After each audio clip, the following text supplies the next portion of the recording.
When all of us read the statistics of people who start these things and then drop out, and they're enormously high, a key reason is it's not fun.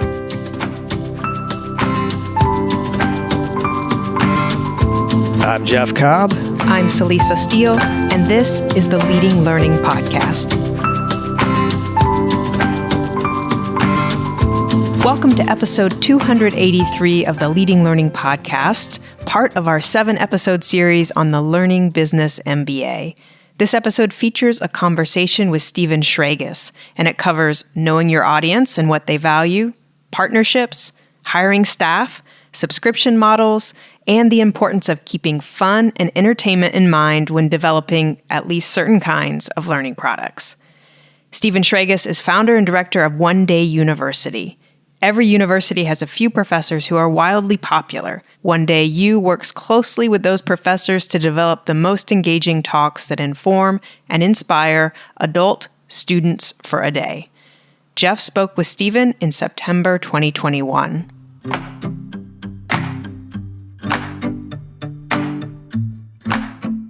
Well, I want you to tell us about One Day University. Just the name in and of itself, I think, should spark some curiosity among the audience. But can you tell us a little bit about, what that is, what it does, and then what your role has been with it? One Day University is 15 years old now, and for the first 13 and a half years, we were a live event company with the general concept, don't you wish you could go back to college? Wasn't it great? Wasn't it fun? Don't you miss it? But just the learning part, not the homework part, not the exams or studying or anything like that. And most people said yes. So we ran these events around the country where we'd invite star professors, and we define a star professor as the ones students love to learn from. And a mostly 50 and older audience would come and enjoy it. Last year and a half, obviously, things changed. We don't run live events right now, or very few of them. But we pivoted to a membership system, an online system, and people around the country have joined. And 5 days a week, they get a new 50-minute lecture from some professor somewhere, either in their office on campus or near in their home, in their kitchen, in their dining room, on some different subject. Monday, it could be the Civil War, and Tuesday, it's psychology of happiness, and Wednesday, it's the history of pizza. Could be almost anything. Now, how did you decide to get into this business in the first place? Well, I was running a company called Learning Annex, which was a pretty big continuing education group. I was the national director. It wasn't my company. And I wanted to try something else and do something on my own. I brought my daughter up to college 16 years ago. And that school had different professors spread around campus giving a 15, 20-minute talk about what they teach. And clearly the school had chosen the most interesting professors to give these speeches. It was for the parents. And the parents all said the same thing. And I said the same thing. This is great. I wish I wasn't going back to the office tomorrow. I like it up here. And essentially that's where the idea for One Day University came from that day. Bought the URL when I got home a few hours later. And as you grew, and this is, before we get to the past couple of years or so, where obviously there have been some momentous shifts, but, in the earlier days, you think back, a decade or so, or however far you want to go, what did you find challenging, particularly from a business standpoint, about building a learning business, reaching your audience, making the right decisions about, whether it's the content, the pricing, all of those things you have to think about? Running live events is somewhat challenging because people have to leave and go to the event. So we really didn't know what the pricing should be and how to present it. The only thing we were sure of is this idea of learning from the best professors appealed to people. The idea that college can be fun. And we were unabashedly saying, do this for fun because you're past having to learn for any reason. Went back and forth on how to do that exactly. We eventually ended up partnering with media companies around the country, almost all of them newspapers, where they would do the marketing for us. We'd put on the show, so to speak. And it just took off from there. And you've already mentioned, a couple of times that it's really about finding the great professors, the people who are really good at delivering, facilitating the learning experiences. I mean, did you develop specific criteria or approaches to being able to identify those people, to be able to, to source your talent, basically? Well, I'll say right up front, it's not that hard. It's not secret information. If I told you, let's talk tomorrow, you tell me who the most popular professor at Duke University is, or University of Michigan, or Florida, or UCLA, you'd turn on your computer and you'd find out. It's not that hard. They're the ones students are all talking about. And every school has 2 or 3, usually not more. So locating those people by asking questions. In the beginning, we went to the campuses a lot, asking other people. There are websites where people talk about professors. The schools post this information. They run articles about their most popular professors. They give them teaching awards. And so locating them wasn't that hard. And then contacting them was pretty easy because their email addresses are all on their websites. And did you find that, and do you still find that most of the faculty you approach are receptive to doing this? And I guess, how's that changed over time? Were they always receptive? Have they become more receptive to doing this type of thing? As we got better known, it really became even easier, frankly. Most professors have sort of heard of One Day University, even if they're not quite sure what we do. And they know, everybody likes being identified as one of the most popular professors at their school. We often say these people are like rock stars on their campus. They're not necessarily known off their campus. I could rattle off names to you, and most people will not have heard of them. They're not famous. They probably didn't write a #1 bestseller, but on their campus, everybody knows they're a great teacher. And it turns out some are old and some are young and some are men or some are women. There's no one way to be a great teacher. But the ones that are, they know it, and the students know it, and we find out pretty quickly.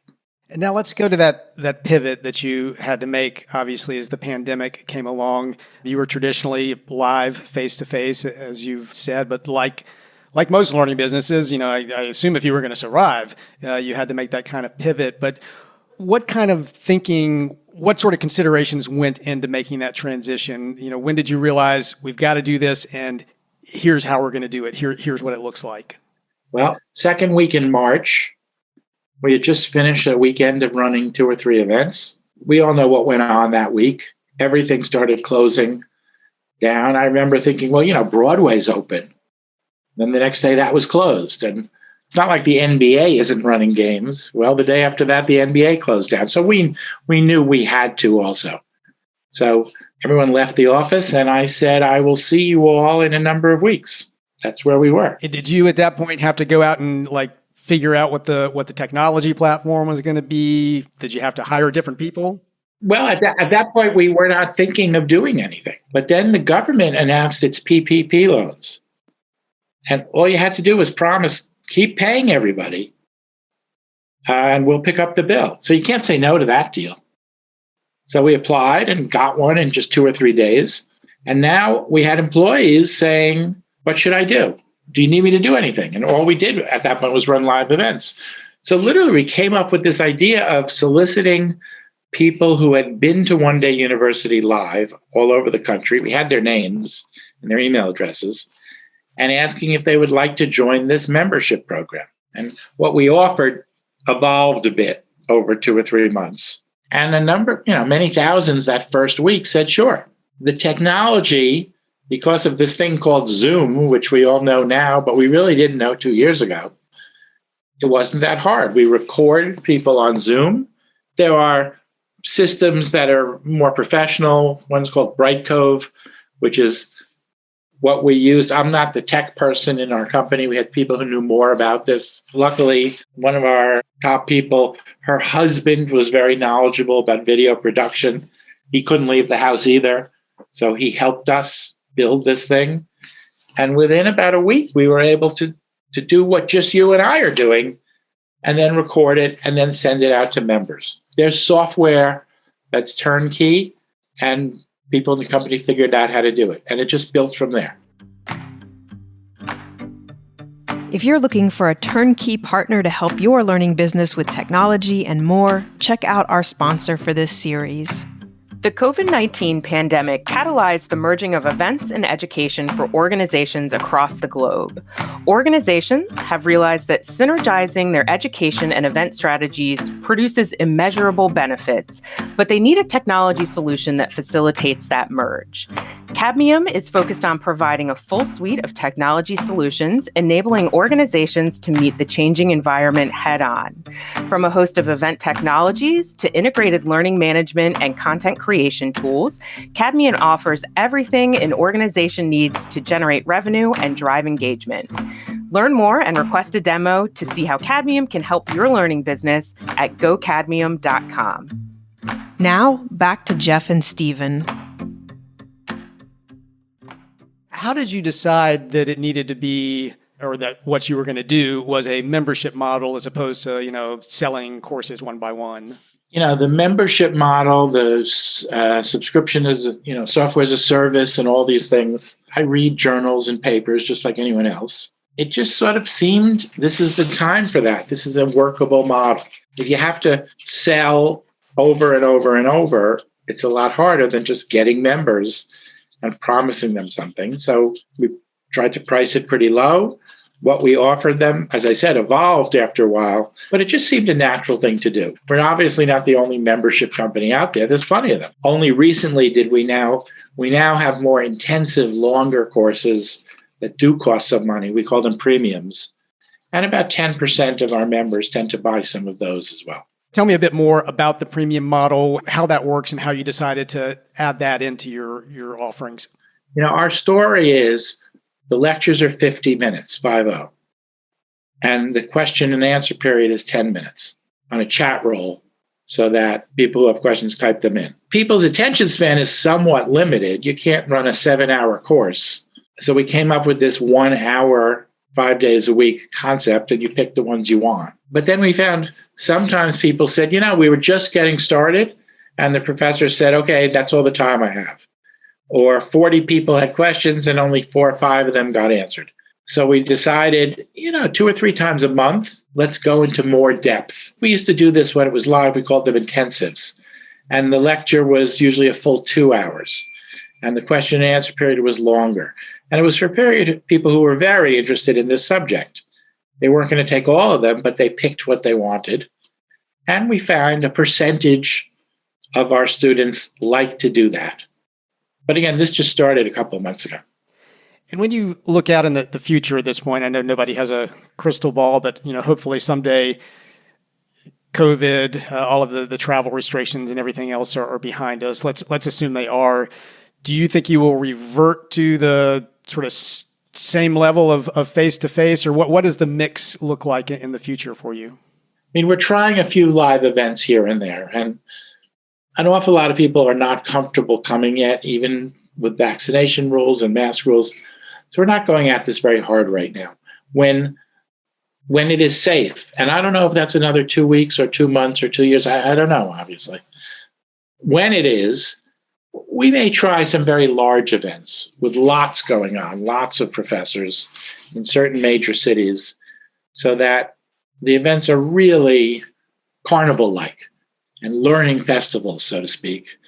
It's an idea we have always toyed with, never really had the time to think through. Now we've had the time to think through. So we think that's in our future. But if you ask me when is when Dr. Fauci gets up there and says, remember the virus? Seems like so long ago. When he says that, that's our signal to move forward.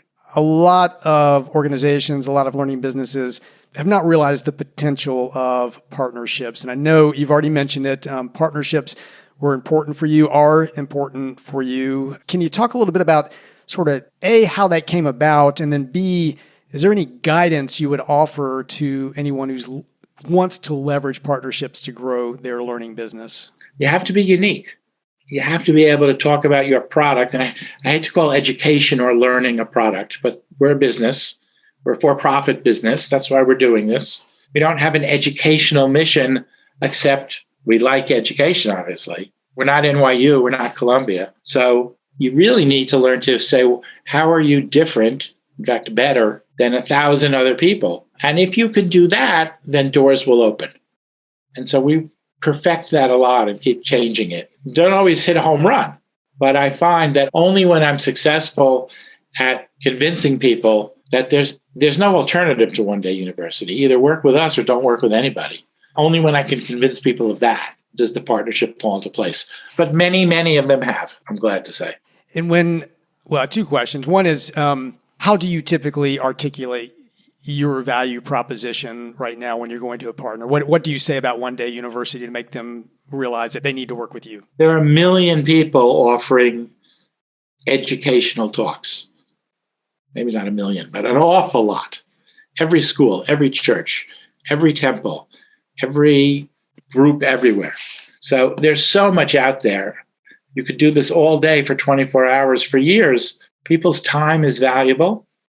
And unless they're trying to get ahead in work or a degree that qualifies them for something, which is a whole different business than ours, if they're just doing this for the same reason they would go to a Broadway show or a museum, then you have to entertain them. And you have to say right up front to your instructor, you got to be fun. You have to get people to say, that was great. I hope the next guy's as good as you. And I don't think anyone else is really doing that. We obsess about titles. We will try out 4 or 5 different titles, and we run little online focus groups because the same course called one thing or another thing can triple the enrollment. Most actual schools don't obsess about the title of the course, but we really do obsess. And I think that's why when people look at our offerings, a reasonable amount say, oh, these look pretty interesting. Because you need that, or they'll just turn off. I think that's what distinguishes us from others. And then finally, we get compared to a masterclass a lot. And I think we're 1 and 2 in this area. They're bigger than we are. And I always, I try and distinguish by saying, we don't look for celebrities. We look for the best possible professor. And the example I sometimes give is, they have Aaron Sorkin teaching screenwriting. There's no better screenwriter in the world than Aaron Sorkin. So if you're making a movie, get him. He's fantastic. Is he a great teacher? Different question. We work with someone who is sort of a star on his campus, and everybody wants to take his classes to learn about screenwriting. His name is Mark Lapadula, but most people don't know that name. At Yale, all the film students know the name, though. And that's who we want. That's sort of the difference. Two great points there. One about, often the people who have the most expertise, the most experience may not know a thing about teaching, as you're indicating, and we run into that all the time. And I think that focus on, what you call things, how you name them, testing out those titles, not enough of that happens. So I think that is definitely a great practice.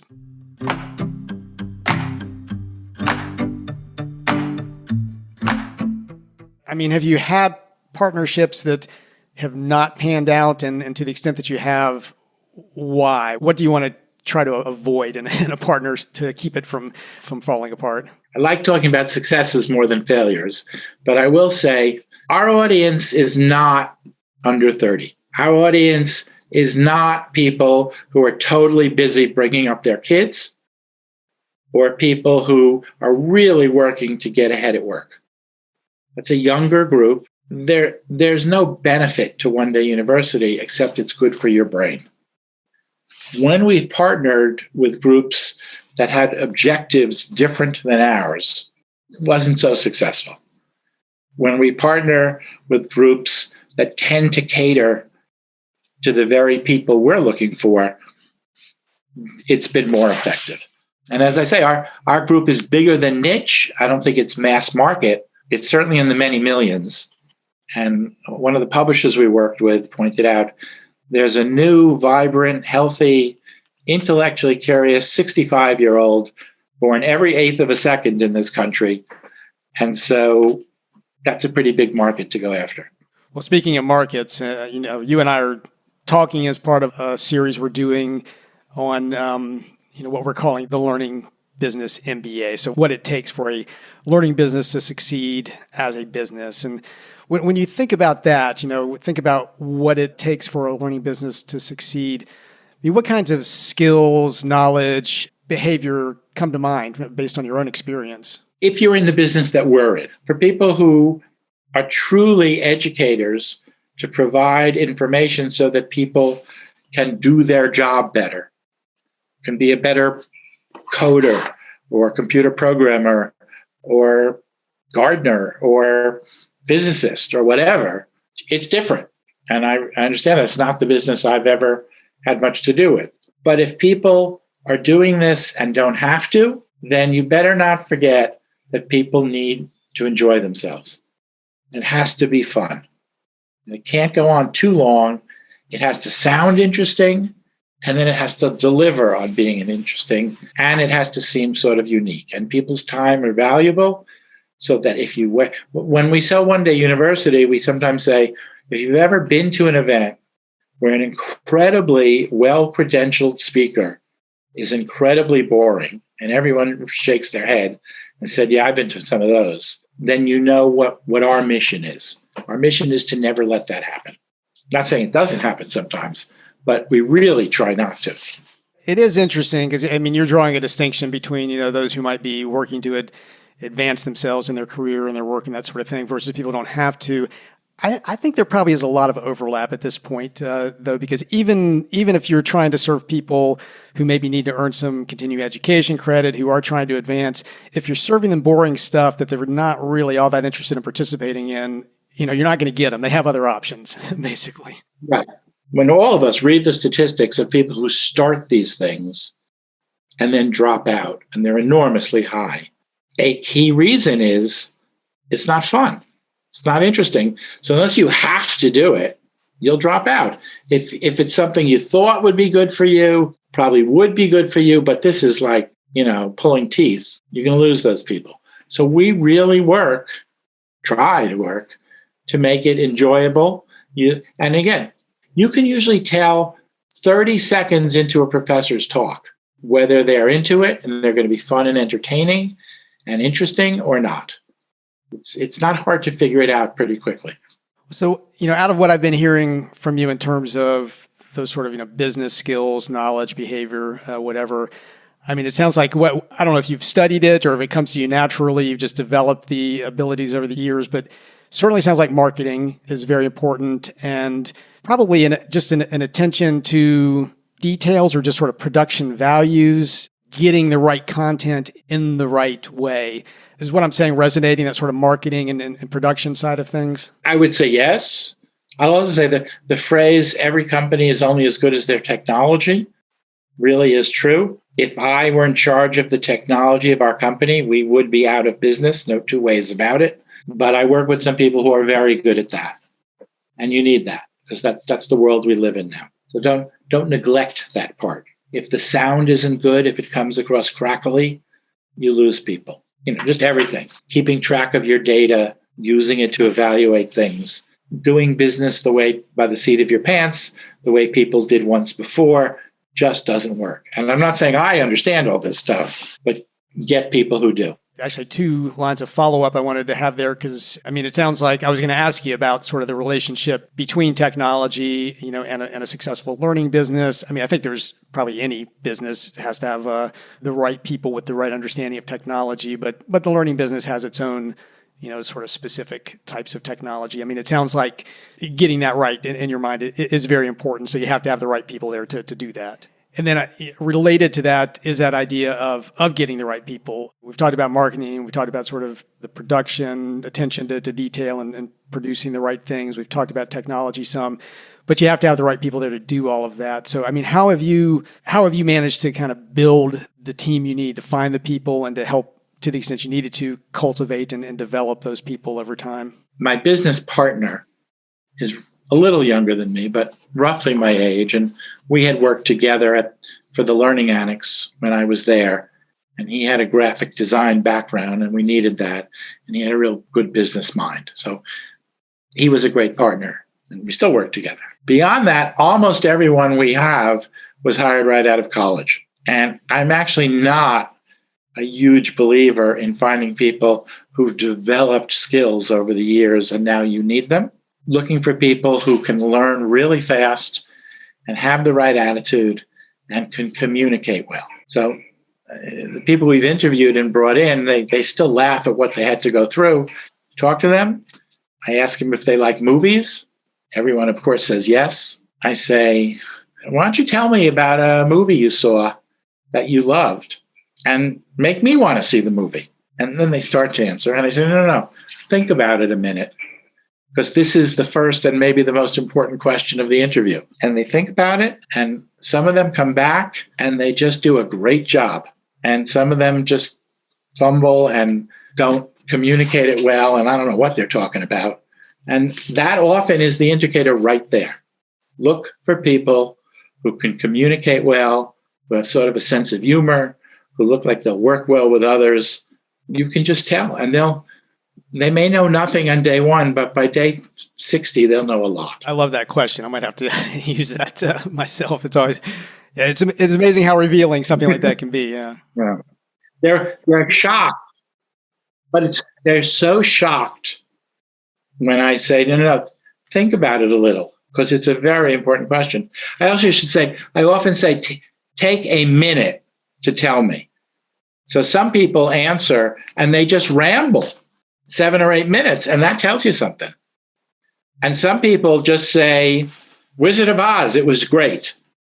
That tells me nothing. And I'm like, well, you had 55 more seconds, use them. And it's that sort of thing. It's a little quirk of mine, I guess. You let them organize their thoughts. The ability to know how to handle something after 2 seconds instead of 30 seconds is not an ability one has to test. Yeah, definitely. I love that too in the context of sort of your business, your learning business, the movie question. And I mean, other questions could serve this purpose. But I mean, you've said unabashedly that you're as much in the entertainment business as you are in the learning business. So I think asking somebody to, kind of riff off of a piece of entertainment. You know what? In fact, if they don't know, if they're like, because that can happen, I say, okay, forget the movie. Tell me about a book. Tell me about a Broadway show. Tell me about a golf course. I don't care what they talk about. I just want to hear them talk about it. And that usually opens them up. Well, great. Well, maybe as we're starting to wind up here, when you think about others out there who are listening, who are in the learning business in one way or the other, some of them may be serving an audience similar to yours. Some of them are much more focused on that professional audience who are, trying to get ahead and work in the world and that sort of thing. But kind of regardless, I mean, what other advice might you have for anybody who wants to kind of grow, take their business to the next level? Because you've obviously taken, One Day University from an idea into, all sorts of directions over time. Get lucky. That's the first thing. But second thing also is most of the growth we have has come through partnerships. And there's almost but any two businesses, not every time, but many, many times, there's a way to structure things so that both sides will be glad they went into this deal. And when people say we eventually had working relationships with 59 different media companies, newspapers mostly. And when people say, why those 59? I say, well, those are the 59 that answered my email. Why weren't we in Georgia? Because I must have tried 30 times to get in touch with media companies. They would never answer my calls. So if someone reaches out to you, answer it. It's only especially with Zoom now, it's only 5 minutes. And even if you're not sure up front what the arrangement can be, after you talk to someone, usually it's there. We're working now. We had a really successful promotion with the Sacramento Bee. Now we're working with Boston Magazine and Philadelphia Magazine. We've worked with temples, churches, JCCs, libraries, women's clubs, men's club. We had a really good promotion with a Volvo dealer in New Jersey. The opportunities are there if you communicate, and really Zoom has made it a lot easier to communicate.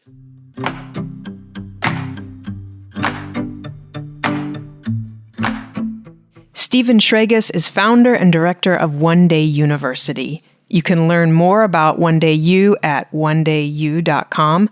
Stephen also invites you to contact him directly at stephen@onedayu.com. He's happy to talk about his experience making learning entertaining and appealing. At leadinglearning.com/episode 283, you'll find show notes, a transcript, and other resources. You'll also find options for subscribing to the podcast. To make sure you don't miss future episodes, we encourage you to subscribe. And subscribing also helps us get some data on the impact of the podcast. We would be grateful if you would take a minute to rate us on Apple Podcasts. So Lisa and I personally appreciate it, and those reviews and ratings help us show up when people search for content on leading a learning business. Go to leadinglearning.com/Apple to leave a review and rating. Lastly, please spread the word about Leading Learning. At leadinglearning.com/episode 283, there are links to find us on Twitter, LinkedIn, and Facebook. Thanks again, and see you next time on the Leading Learning Podcast.